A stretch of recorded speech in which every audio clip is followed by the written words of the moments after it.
I'm not sure I can explain what I witnessed without sounding completely out of my mind, but I need to get it down somewhere. I worked as a chef, a personal chef to be specific.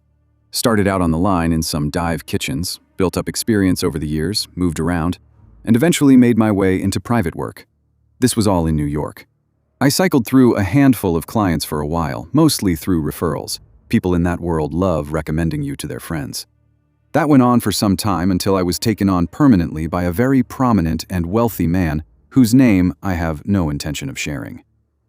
My duties at first were exactly what you'd expect. Grocery runs, 3 fresh meals a day, the occasional personal errand. I wasn't living on the property, which made the schedule punishing. Early mornings and then essentially on standby for the rest of the day. The money made it worth it. That arrangement held for about a year before the nature of the work began to change. By that point, he'd brought on a full household staff, which meant my time in the kitchen had shrunk considerably. He came to me with a new offer. Different tasks, nothing that seemed complicated on the surface, and the compensation was generous enough that I didn't push back. He'd hand me a sealed envelope and an address. My job was to locate a specific person and place it directly in their hands. Not a neighbor, not a doorman, not left on a step. That exact individual. Or I brought it straight back. No exceptions. Toward the end of that stretch, I remember one run that turned into nearly a 16-hour round trip. It grew from there. Envelopes became packages. Packages led to warehouse drops. Sometimes he'd hand me a set of keys and tell me to drive a vehicle to a specific location and walk away from it. The rules never changed. No questions, and don't look inside whatever he gave me. The money was good enough that I kept my mouth shut and did what I was told. It wasn't without its moments. There were people I encountered along the way that unsettled me. Strange interactions in strange places that were never acknowledged or explained. Because of course, I wasn't going to ask. The worst of those, before everything that came after, was the time a man pulled a weapon on me.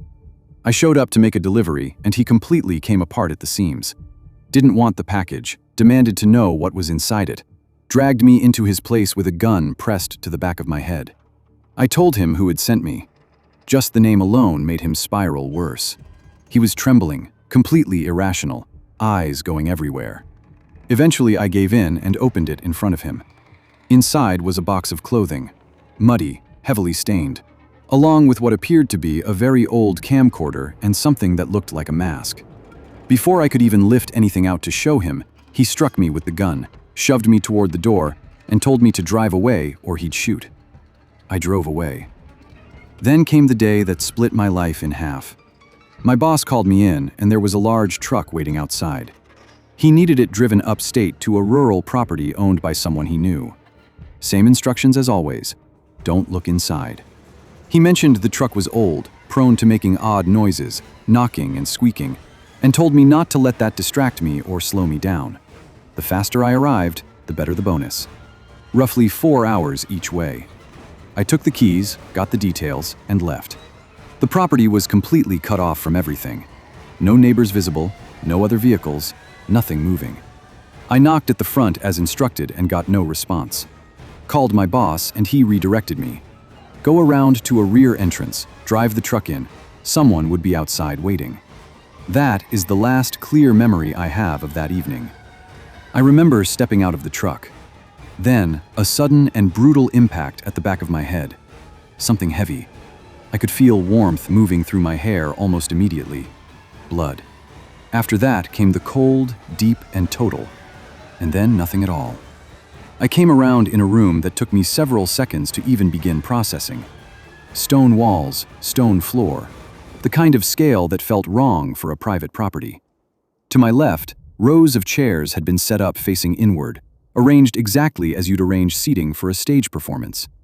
Directly ahead of me was a long wooden dining table running nearly half the length of the room. Bare. Completely bare. No cloth, no setting, nothing on its surface at all, except for one thing. A man, lying on his back at the center of it, chained at the wrists and ankles to the table. Unconscious. Unclothed. I tried to scream. Something was covering my mouth. I tried to stand. I was tied to the chair. I kept trying regardless, until the overhead light came on without warning. a single high-powered beam that lit up the table and caught me in its edge, bright enough that my eyes immediately started watering. A few seconds later, something like a bell rang out, and people began coming through the door. They were dressed as though attending a formal gala, suits, elaborate gowns, the kind of clothing you'd associate with people who had more money than they knew what to do with. But every single one of them was wearing a mask. Each mask appeared to be carved from wood, shaped to cover the upper half of the face while curving down in a way that obscured parts of the lower face too, leaving only the eyes visible above and the mouth exposed below. No two masks were the same. Every carving was different. They filed in without a word and sat down in those chairs and looked straight ahead. I was screaming at them, begging them to help me, to say something, to react in any way at all. They sat there and watched me, like I was part of the program. Then one final person entered the room and walked toward me, and I recognized him immediately. My boss. He was wearing trousers, but nothing above the waist. His eyes were wrong the moment I saw them, yellowed, enlarged beyond anything a human face should carry. His skin was wrong too. One half of his face looked as it always had. The other half was a completely different texture, tinged a dark greenish color, coarse, almost scaled. That same quality extended across his body. He crouched down to where I was sitting and spoke to me at length. I can't reconstruct most of what he said because I was in a complete state and kept losing the thread of it. I know he told me to stop struggling and watch. He said something about needing a witness, that without one, it wasn't right, that it didn't count somehow. He told me the people seated behind him were his friends and family. He told me this was my final assignment, and that if I stayed still and stayed quiet, he would let me go afterward and I would be compensated. I stopped struggling after that. I don't know if it was the words or just the shock finally taking over, but I went quiet. At some point, I passed out again. When I came back, the man on the table was awake. There was something in his mouth now, muffling him, but he was conscious and straining against the chains with everything he had. He found my eyes across the room and held them. His were completely wet. He was begging me without being able to form words, and there was nothing I could do. I was as fixed in place as he was. My boss had moved to the far side of the table and was addressing the assembled crowd in a loud, almost theatrical voice, the voice of someone introducing an event they were proud of, genuinely excited by. He told them it was about to begin. He told them no one would be leaving the room until it was finished. Then he stopped speaking, and something began happening to him. He started to choke. No warning, no visible cause. He simply began choking, as though something had lodged itself in his throat without him having put anything in his mouth. His pupils expanded as he grabbed at his own neck. The vessels in his eyes reddened and swelled, looking close to rupturing. He was in visible agony. And then, moving slowly upward from the base of his throat, a lump began to form beneath his skin. It traveled at an almost unbearable pace. Saliva, or something that resembled it, thicker, yellowed, edged with green, more like bile than anything else, was coming from his mouth in quantity, spreading across the table near where the man was chained. The lump kept rising. It was enormous, whatever it was, the rough size of a bowling ball, but a different shape entirely. As it moved, the rest of his body continued its transformation. The patches of discolored, scaled skin spread until there was no human skin left visible. What remained looked as though the outer layer had simply torn itself away from the surface, splitting and peeling back to expose what was underneath, like a second skin forcing its way out from below. His jaw came open, further than a jaw should go. It looked like a dislocation, or like watching a snake unhinge its mouth.